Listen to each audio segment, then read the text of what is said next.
Welcome back to I Can Juice It. Today I'm going to be showing you how I use greenchef to feed my family.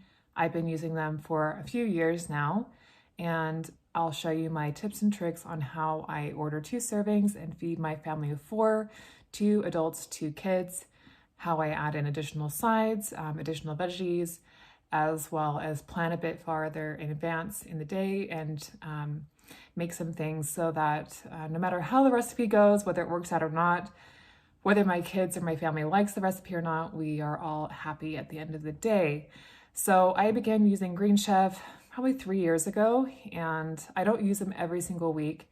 I'll use them 1 week here, 1 week there, just when I have a bit more trouble or I have less time to meal plan, or I'm just out of ideas. So especially last year when the pandemic started, I found it extremely stressful to go to the grocery store. There were a lot of unknowns, and I found that I would just go and just grab random things. There's this meme going out that says, you know, the person that is in the grocery store and then the person that's actually home cooking the food are like 2 different people. And that's really how I felt.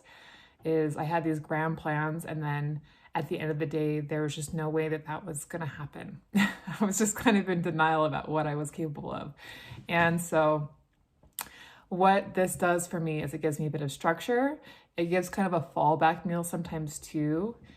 And if it's been busy and I don't have the mental energy to cook a meal from scratch, this just makes it a little bit more approachable some days. And honestly, if you have to make the choice of doing like a at-home meal kit or going out to eat, it's going to be cheaper, it's going to be healthier, and you're all spending time together as well, and you're cooking in your home. So there's a direct link between how long you spend preparing your food and the overall health of your family and a whole culture as well. So the more you shorten that time of food preparation and eating together, the overall health actually declines. So it's really interesting. So think about that as well. Anytime that you, cut yourself some slack, don't worry about it too much. Just some thoughts there. I'm going to take you through unedited on me making a recipe that in each box they're going to include usually 3 is the standard, but you can always order more. So what my family for 2 adults, 2 kids does is I order 3 meals, 2 servings each, and then I will add in additional things to feed 4 of us. And this just kind of supplements so that we eat a variety of food and we get a full spectrum of nutrients. And it's also fun for everyone to sometimes try something new, and you just never know what people are gonna like. So I'll cut this short, and here's the video. I hope you enjoy it. Thanks so much for watching, and we'll see you soon. Okay, so one great thing I really like is it makes it really easy. It shows you on the front the cook time, and I kind of ignore calories. I kind of ignore servings since I've changed it a little bit. If you have any sensitivities, it'll also show that as well. This just happens to be gluten-free. Not that I eat gluten-free, but if that's pertinent to you, great. And allergens, what you'll need as far as tools, and then all the ingredients. So I kind of like to look over this just to make sure I've got everything ready to go. And then on the back is really nice numbered directives of what you need to do first, and kind of a picture of each step that you're doing. So really, really foolproof, kind of hard to mess it up. There's only been a couple times that I've messed up a greenchef, and that's a lot better batting average than I usually do when I'm left to my own devices sometimes. So that's a great thing. So first thing we're going to be doing is getting our potatoes ready to roast. So we're going to preheat our oven to 425, okay? So go ahead and turn that on.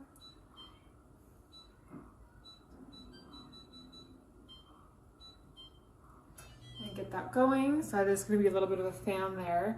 And then it's going to have us dice our potatoes. So when you are roasting, think variety. This is a good opportunity to just throw as much as you can onto that roasting pan. So I'll get my largest roasting pan, and I will find as many vegetables as I can that will roast approximately at the same time and throw them all in there. they'll include a little spice mix. Sometimes they'll just add a little bit more salt and pepper, and it always tastes good. And that way you get a lot more variety of vegetables with the same convenience of it all cooking at the same time. So I'll show you how I do that.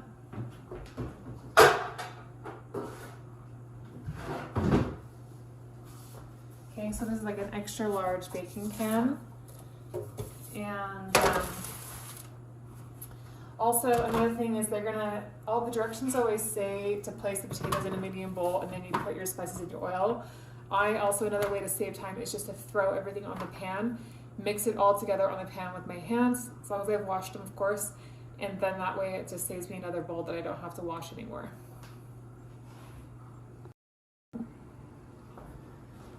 Okay, now we'll get started on the fish. So before you season anything meat-wise, you always want to pat it dry so the seasonings stick to it a little bit better. So you can either drain it ahead of time.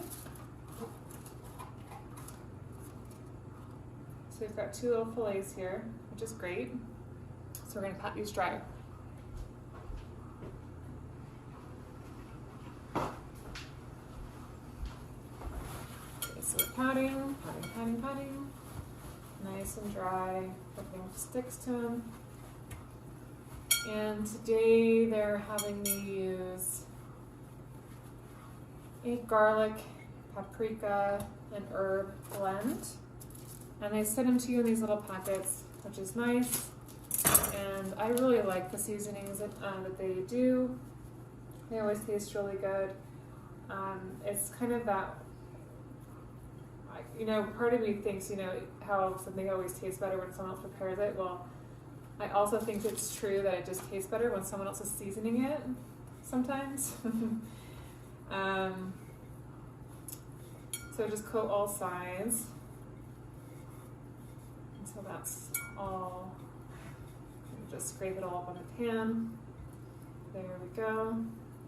I'm gonna wash my hands real quick. I'll be right back. Okay, so just go ahead and grab a pan. Got a medium saute pan. We're gonna put that on medium-high heat and add a bit of oil. Let that heat up. And once that's hot, we'll put them on and we're gonna sear them. And then after that, we're gonna put it in the oven and finish them off that way. One of my tips is if you don't have a pan that's oven, quote oven safe, then what you'll do is for this rubbery part or on your handle that might melt in the oven, all you need to do is wrap that in tin foil. And that way it will be protected. And it won't melt in the oven. So I'm gonna get some tin foil, wrap that up really quick. And I just kind of take it like this, grip it around, wrap it just like that. And you're good to go. So this is hot. And I'm gonna go ahead and stick this on.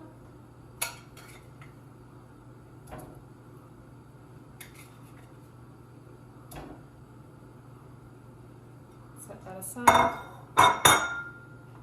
And we're gonna let those sear for about 3 to 4 minutes. And then after that, we'll put them in the oven and we'll let them cook for 8 to 10 minutes. So we'll see how this goes. I kind of put them on there when it wasn't hot enough, so it's not searing, but basically you want to wait until the oil is hot. One way you can do that, just be very careful, is just take a little bit of water, put it in the oil, and if it sizzles, then it's ready, and if it doesn't sizzle, so I didn't do this test, I just screwed it up, but if it doesn't sizzle, then it's not hot enough. So you don't necessarily have to have like an oil temperature gauge or whatever, that's just a nice thing. Or just use your ears, you'll hear it start sizzling. Okay, so we'll do 3 minutes there, so I've got that going. So while that's searing, I'm gonna go ahead and get the greens ready. So again, like I said, they shipped me this little package of kale. And what you want to do is just lay out your kale like this, and then just slice it on both sides like that. Okay, set the little stalks aside.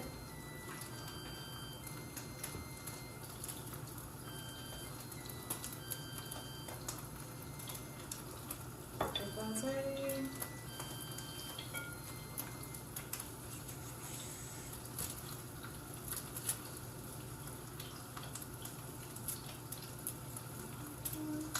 If they're little ones, you can just take it like that and just kind of pluck it, and that way you can already kind of get little bite sizes. So that's an option too. Don't be afraid to touch your food.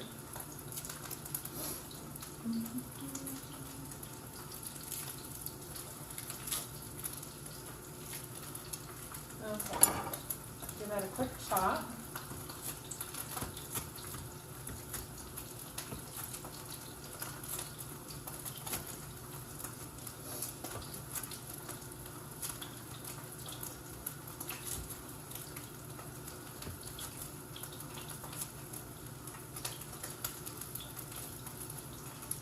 Okay, then just take your stalks, put them to the side, and then what I do to supplement and get a bit more variety in my greens is I get something like this, a nice mix of bitter greens. Bitter foods are great for your digestion, and they are so good for your blood and cleaning your blood. So we've got baby chard, spinach, and kale. So those are already pretty chopped up, but I'm just going to take a few more handfuls.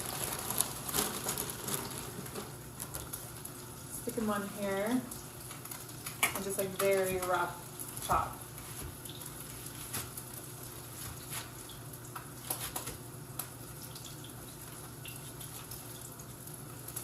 Okay, and now this to me is looking more like enough greens, you know, for a whole family to eat. You could even add more than this. It's totally up to you, but the more you can offer your kids greens, the better. Let them say no 50 times. Let them say no 100 times. Just always cook them and serve them, and even if they say no, just say okay. And you'll be surprised. You'll get really hit and miss things sometimes where they'll say yes, they'll take a bite, and then it will kind of surprise them, and they'll find that they're eating it despite the fact that they've told you 150 times that they hate greens. It'll happen. Just wait. And sometimes it's just their taste buds are changing too, so be mindful of that and understanding. Just a ramble. Okay, so these are looking good. I'm gonna flip them. So that's nice and black and seared. There we go. Looks good to me. All right. So that's gonna do 3 more minutes. I've got my greens ready, and we're gonna saute these greens up, and we'll put these in the oven. So I'm gonna get one more pan. Okay. I'm gonna move this camera.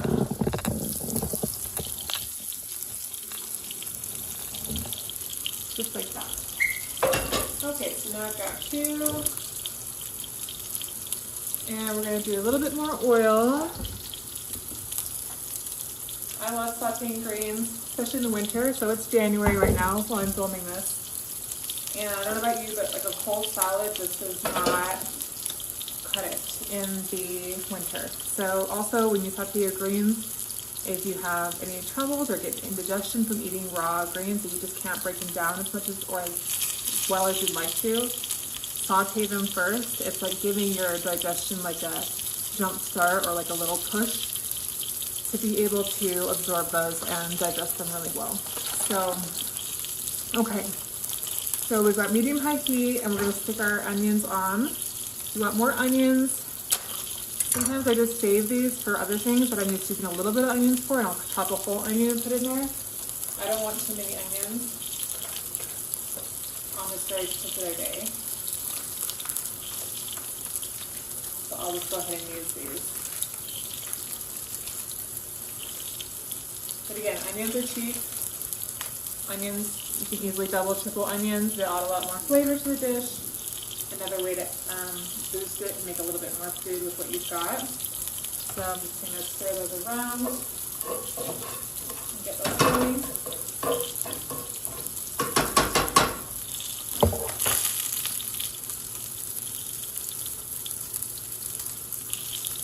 And we'll go ahead and also, I'm also going to season the onions a little bit, not too much. These are smelling super good.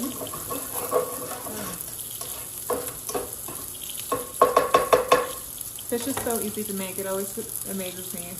It's always a little bit faster, a little bit easier to make than other things. So don't be afraid of fish. Don't be afraid to try it. And my kids love fish. So, okay, so now that we've got the onions going, we're gonna let them cook for a couple more minutes. These are almost done searing. I'm gonna turn on the light so you can see it a little bit better. And now you can see that these are simmering right here. Make sure these have got some good oil on them. Okay, I'm gonna put these in the oven now.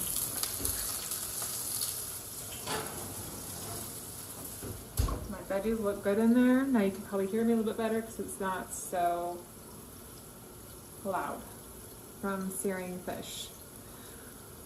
Okay, so these are starting to look translucent. Translucent meaning you can kind of see through them. Okay, so now that these have been going for a couple minutes, I'm going to go ahead and add in my greens. Again, this is a lot more greens than Greenchef sent me, but I can buy my greens in bulk for really cheap. So put them in there. I'm going to put a little bit more actually. If you don't eat them all, you can always save them for breakfast the next day and add them to some eggs.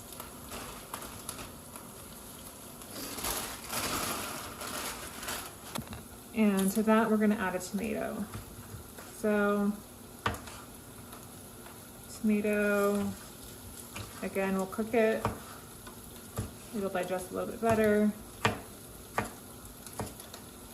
And to make this flavor a little bit more rich, instead of just adding just one raw tomato, I'm actually going to add a little bit of sun-dried tomatoes. So let's go ahead and come over here. I'm going to add these in.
That's looking good. We'll look back down so that it wilts a little bit more. Okay, that's looking good. You don't want to cook them too much. And I just finally look at the directions, and you're not supposed to put the tomatoes in until after you wilt the greens, but I kind of like my tomatoes cooked a little bit because it makes them a little bit less bitter, and tomatoes aren't really in season right now either, so you know, they're not going to taste super amazing. So we're just putting in the juice of half a lemon right now. If you're trying to reduce sodium right now, a good way to do that is to add, instead of salt, add in lime or lemon, because it gives a little bit more depth of flavor. And it almost kind of tricks your mind into thinking that you're getting a little bit of salt. I don't know why, but you don't miss as much if you don't, if you're not adding any salt, or you're trying to actively reduce that and change your taste buds. Okay, so now we're going to be doing, so this is supposed to be creamy, so we're putting in some cream cheese.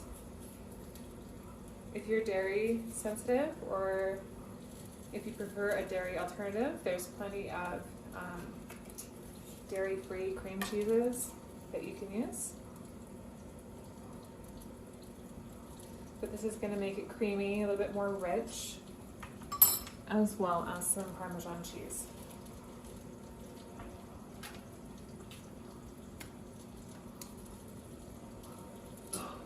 So let's go ahead and give it a stir.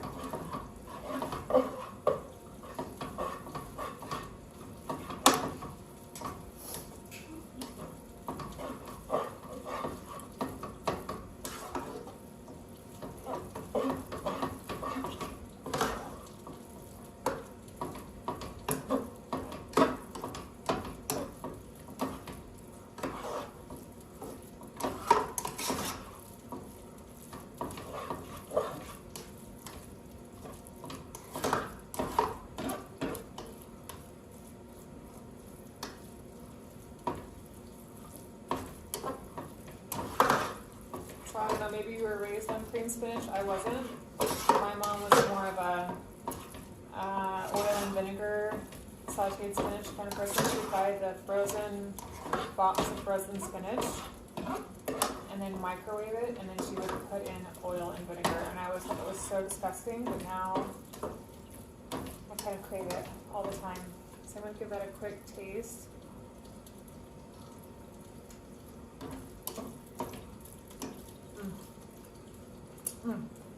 That's really good. So the only change I made with what Green Chef called for was I put in some sun-dried tomatoes to give it a little bit more depth, just because it'd be different if these were garden tomatoes and they had a lot of natural sweetness in them.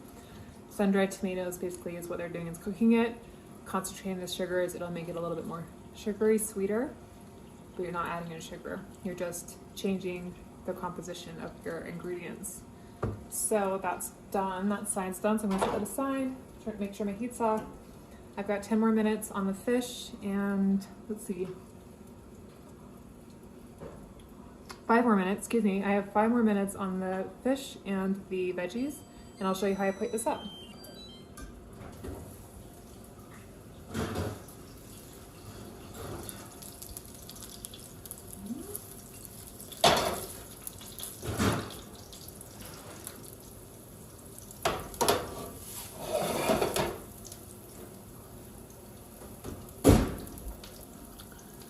Alright, so here's what we got. Okay, so we've got the creamed kale. Here's all the veggies I roasted.